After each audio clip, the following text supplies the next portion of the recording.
Welcome to my little corner of the internet, where we celebrate creativity and growth. Welcome, curious minds, to our video that explores the ins and outs of Palestine-Serbia relations. The Palestinian-Serbian relations are bilateral relations between the State of Palestine and the Republic of Serbia. Relations between Serbia and Palestine have been very close and friendly. Serbia has voted in favor of Palestine on several occasions, including the UN General Assembly vote rejecting the United States' decision to move its embassy in Israel to Jerusalem. In this section, we'll be shedding light on historical relations and its impact on our understanding of the subject. The Socialist Federal Republic of Yugoslavia under Josip Broz Tito had established diplomatic relations with Israel in 1948. After the Six-Day War in 1967, the SFRY had cut off all diplomatic relations with Israel and did not restore them until 1991. Tito had strongly supported Yasser Arafat and the Palestine Liberation Organization. Yasser Arafat was one of the dignitaries who had visited Belgrade after the death of Tito on 8 May 1980. Yugoslavia had recognized the State of Palestine on 16 November 1988 and had established full diplomatic relations with it by 1989. During the Yugoslav Wars in the URSS, Palestine had recognized the Federal Republic of Yugoslavia, then Serbia and Montenegro, and all the other former Yugoslav republics. In late 1993, during a time when Serbia's government was increasingly isolated internationally for its actions in the Yugoslav wars, the Palestinian Authority invited Serbian President Slobodan Milosevic to celebrate Orthodox Christmas in the city of Bethlehem in the West Bank. An Israeli spokesman said that Milosevic would probably be detained if he entered most countries, including Israel, as he had been indicted by the International Criminal Court. Milosevic did not ultimately attend the ceremonies. A memorandum of understanding was signed between the Ministries of Foreign Affairs of Serbia and Palestine on 9 June 2015 during the visit of President Mahmoud Abbas to Belgrade. It was agreed to hold consultations on an annual basis, as well as the development of economic relations and the opening of cooperation programs in various sectors. A parliamentary Palestinian-Serbian Friendship Committee between the National Assembly of Serbia and the Palestinian National Council was formed in 2000. The Friendship Committee was formed by members of the Serbian parliament representing the ruling coalition parties, the Serbian Progressive Party, the Socialist Party and the Social Democratic Party.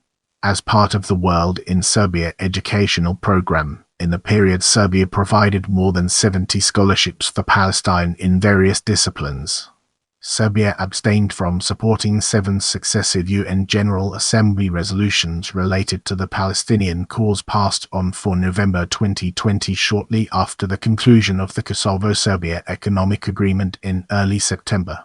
Now, it's time to shift gears and explore mutual visits. Tomislav Nikolic, President of the Republic of Serbia, visited Palestine at the invitation of President Abu Mazen on 1 May 2013. President Mahmoud Abbas visited Serbia accompanied by Riyad al-Maliki on 11 June 2015 and opened the headquarters of the Embassy of Palestine to Serbia in the capital Belgrade, in the presence of the President of the Republic of Serbia, Tomislav Nikolic, and a number of Arab ambassadors and the ambassador of the State of Palestine to Serbia, Mohammed Naban. Palestinian President Mahmoud Abbas met in Addis Ababa with Serbian President Tomislav Nikolic on the sidelines of the 26th session of the African Union Summit, which Ethiopia hosted on 30 January 2016. Serbian Foreign Minister Ivica Dei visited the city of Bethlehem and met with Riyad al-Maliki on 6 January 2017. Moving ahead, let's uncover the hidden gems within opposition to Kosovo independence and discover their significance. Palestine is strongly against the independence of Kosovo.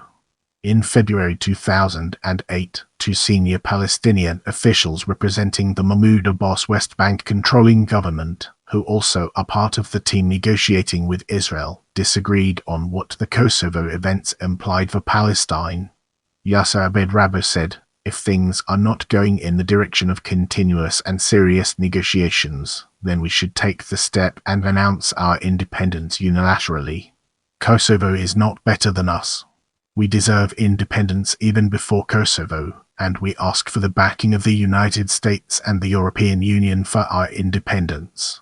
Sob Erekat responded that the Palestine Liberation Organization had already declared independence in 1988. Now we need real independence, not a declaration, said Erekat. We need real independence by ending the occupation. We are not Kosovo. We are under Israeli occupation, and for independence we need to acquire independence. After a July 2009 state visit to Serbia, President Mahmoud Abbas, in a meeting with the Serbian President Boris Tadic, when discussing both the situations in the Middle East and Kosovo, said, "We are looking for a way to resolve these problems in a peaceful way, by upholding international law. We cannot impose solutions, nor can we accept imposed solutions. That is why we must negotiate." In September 2011, during the meeting of foreign ministers of the Non-Aligned Movement Summit in Belgrade, the Palestinian ambassador to the UN Riyad Mansour said that Palestine was a typical foreign occupation which cannot be compared to the issue of Kosovo as confirmed by international law and the UN. In 2014, Palestinian ambassador to Serbia Mohammed Naban said that Kosovo has always been part of Serbia. Thus, unlike Israel in the Palestinian territories, Serbia has never occupied Kosovo, and that Palestinians support Serbia and still do. The time has come to unravel the secrets behind Gaza war and its aftermath and gain a deeper understanding. During the Gaza war, Foreign Minister Vuk Jeremy said, "We are joining the voice of the whole world, which condemns the violence in Gaza, and we call for the stopping of missile attacks on Israel and Israeli attacks against the Gaza Strip." Ministry of Foreign Affairs issued a statement saying Ministry of Foreign Affairs of the Republic of Serbia condemns attacks in the Gaza Strip and calls for calming of military actions in which guiltless civilians are killed. The Republic of Serbia welcomes the decision of the UN Security Council and joins in with the rest of the world in condemning the violence in the Middle East. Republic of Serbia is committed to a peaceful resolution of all conflicts and calls on both sides to stop the attacks which cause a humanitarian catastrophe. President of the National Assembly Slavica Utidijanovi accepted a proposal of the Greek Parliament President for a regional conference aimed at ending the escalating violence in the Middle East. After 31 May 2010 Gaza flotilla raid, the Serbian Ministry of Foreign Affairs condemned the excessive use of force which caused the deaths of innocent civilians. It also endorsed the UN Security Council's call for an immediate and impartial investigation into the incident. On 23 June 2010, at a summit of Balkan countries in Istanbul, Serbia was one of the countries that strongly condemned Israel's attack on the aid flotilla as well as the loss of life. In October 2011, Serbia voted to recognize Palestine as UNESCO's 195th member, against Israel's wishes. Belgrade declared that it would not have opposed a resolution recognizing Palestinian sovereignty, had one come before the UN General Assembly. On 29 November 2012, Serbia voted in favor of United Nations General Assembly resolution, making Palestine a non-member UN observer state, like the Vatican.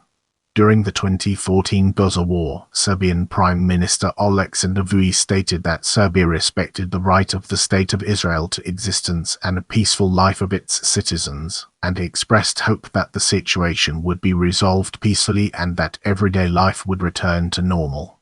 I love interacting with my viewers, so leave me a comment and I'll do my best to respond.